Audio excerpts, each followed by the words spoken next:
maybe that would be entertaining. I don't know. But that cow just hit that ball. That's kind of funny. But yeah, so this is what I got to put up with. Let's interrupt this video. Oh my gosh. We're going off the rails. So yes, my wife thinks it's very funny to put a horse ball out here with the cows to just see if anybody's going to play with it.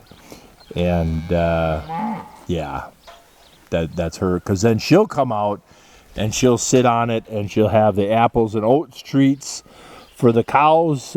Thanks to Rick Bork, I will never eat an apple again because the wife cuts them all up to feed to the cows. And then Jennifer told her about some apple and oat treats that are up at Peterson's feed store. And so she's been buying them and walking around here making pets out of the cows, which is going to be a nightmare when it comes time to try and run them through the chute. But oh well. On that note, guys, we're just going to end this right here. It's a beautiful evening. Let's just end this day and go home. All right, guys. So happy Saturday before Easter. So happy Easter to you guys.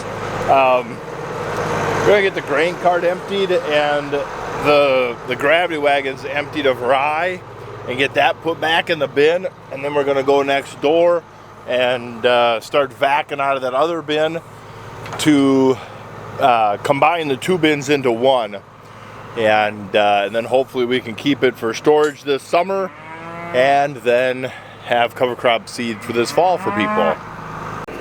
I gotta tell you, it smells like lawn out here. Oh, it smells super good. Super good. You can.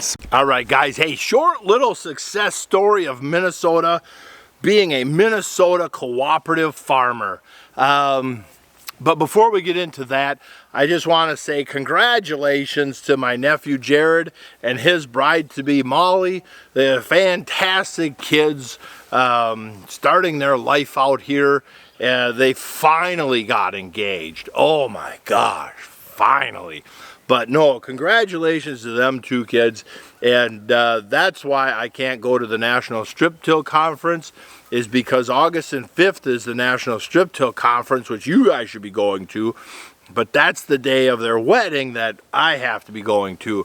I did ask them if they would move their wedding date, and they said no. I don't know what's up with that. But whatever. Priorities. And then also to Midwest Salas Acres. He's been engaged for a little while now, so it seems to be sticking. Head over to his channel and wish him congrats, and any advice you got.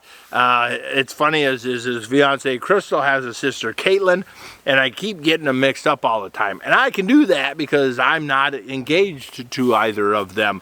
But Jordan, he better not get them mixed up and say something like, you know, you don't kiss quite the same as. Up to 7. We got 7 calves now. So far everybody's doing really well, and I just got to get a new bale here for them and get them fed. But yeah, knock on wood, everything's going good. You know, look at me on Instagram planting corn. Hashtag plant21. Click. I know it's not as fancy as that, like slaughter our steers 21. What a gorgeous day. April 3rd and it's like 70 degrees. Sunny. Oh man.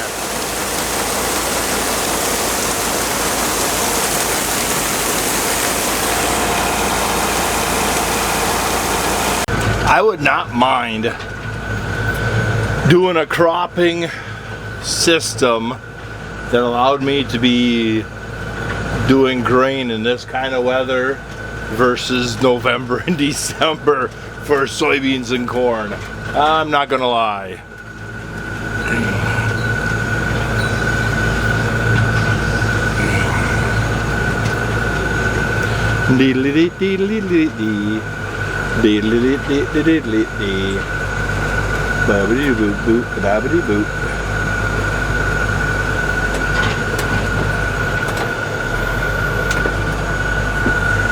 And so, but being this whole successful, being a Minnesota cooperative farmer, this is new to me, and this is really fun and exciting for me.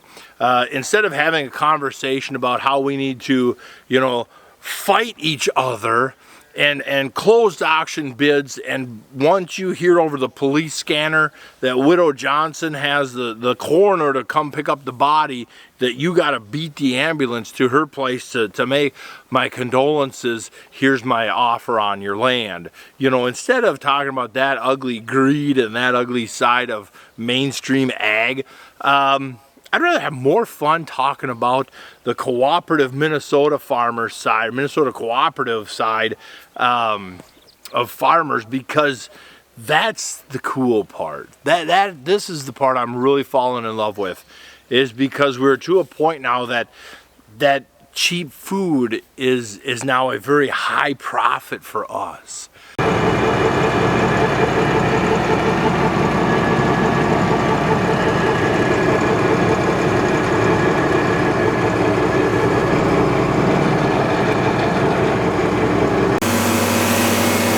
That's good looking rye.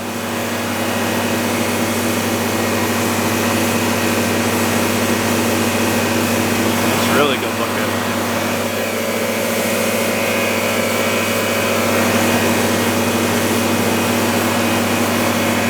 Good quality local food that keeps the money in the community, but you never know what Mother Nature does to us, I'll tell you that.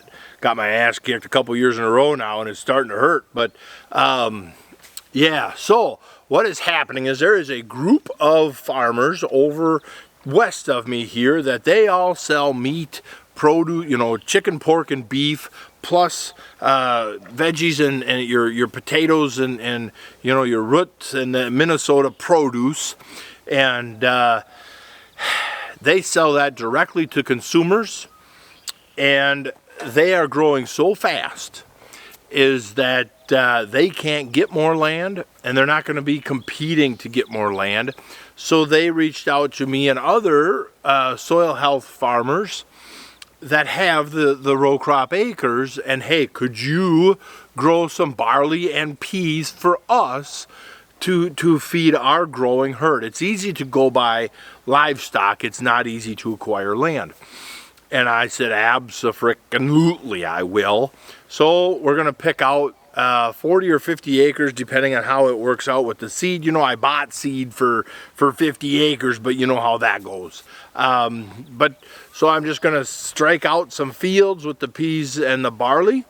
I'll get the barley spread out there with the spinner spreader, and then we'll go out with the no-till drill and we'll run the peas in and hope and pray that we have good weather and we get a good crop out of it, and I can provide them with a high quality, you know, good high protein, good crop. All right, well, that went really well.